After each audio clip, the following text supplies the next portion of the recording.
My fellow Americans, over the past few weeks, officials in each state, commonwealth, and district, without regard to party or political preference, have certified the winning candidates.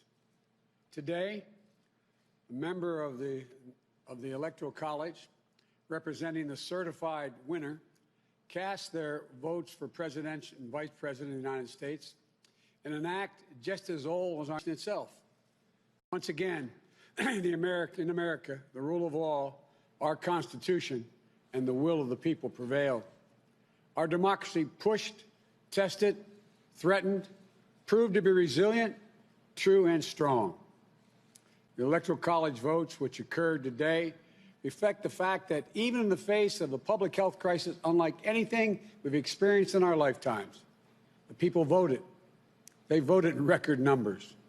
More Americans voted this year than have ever voted in the history of the United States of America. Over 155 million Americans were determined to have their voices heard and their votes counted. In the start of this pandemic, this crisis, many were wondering how many Americans would actually vote at all. But those fears proved to be unfounded. We saw something very few predicted, even thought possible: the biggest voter turnout in the history of the United States of America. A number so big that this election now ranks as the clearest demonstration of the true will of the American people, one of the most amazing demonstrations of civic duty we've ever seen in our country. It should be celebrated, not attacked.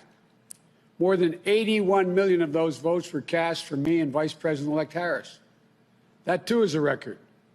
More than any ticket has received in the history of America. It represents a winning margin of more than 7 million votes over the number of votes cast for my opponent. Together, the Vice President-elect Harris and I earned 306 electoral votes, well exceeding the 270 electoral votes needed to secure victory. 306 electoral votes is the same number of electoral votes that Donald Trump and Vice President Pence received when they won in 2016. Excuse me. At the time, President Trump called the Electoral College tally a landslide. By his own standards, these numbers represented a clear victory then, and I respectfully suggest they do so now. If anyone didn't know before, they know now. What beats deep in the hearts of the American people is this: democracy. The right to be heard, to have your vote counted, to choose leaders of this nation, to govern ourselves. In America, politicians don't take power. People grant power to them. The flame of democracy was lit in this nation a long time ago. And we now know nothing, not even a pandemic or an abuse of power, can extinguish that flame. And as the people kept it aflame, so too did courageous state and local officials and election workers. American democracy works because America makes it work at a local level. One of the extraordinary things we saw this year was that everyday Americans, our friends and our neighbors, independence, demonstrating outrage, they showed a deep and unwavering faith in and a commitment to the law. They did their duty in the face of a pandemic. And then they could not and would not give credence to what they knew was not true. They knew this election was overseen by them, it was honest, it was free, and it was fair. They saw it with their own eyes, and they wouldn't be bullied into saying anything different. It was truly remarkable, because so many of these patriotic Americans are subject to so much: enormous political pressure, verbal abuse, and even threats of physical violence.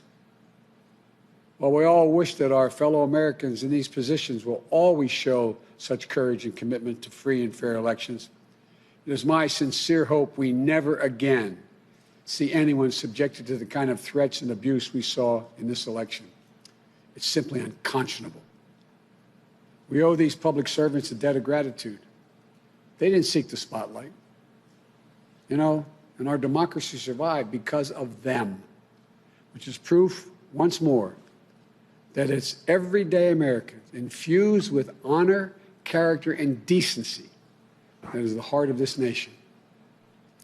In this election, their integrity was matched by their strength, independence, and the integrity of our judicial system. In America, when questions are raised about the legitimacy of any election, those questions are resolved through the legal processes. And that's precisely what happened here. The Trump campaign brought dozens and dozens and dozens of legal challenges to test the result. They were heard again and again. And each of the time they were heard, they were found to be without merit. Time and again, President Trump's lawyers presented arguments to state officials, state legislatures, state and federal courts, and ultimately to the United States Supreme Court twice.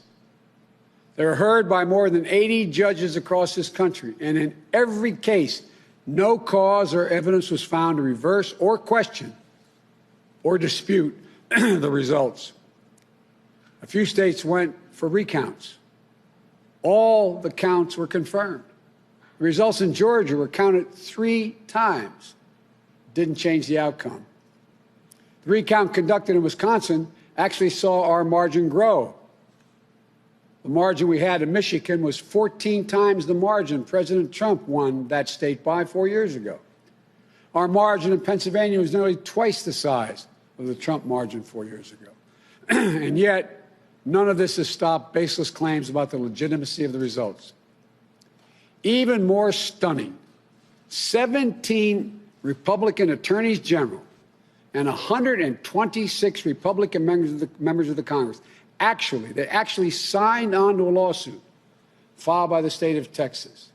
That lawsuit asked the United States Supreme Court to reject the certified vote counts in Georgia, Michigan, Pennsylvania, and Wisconsin.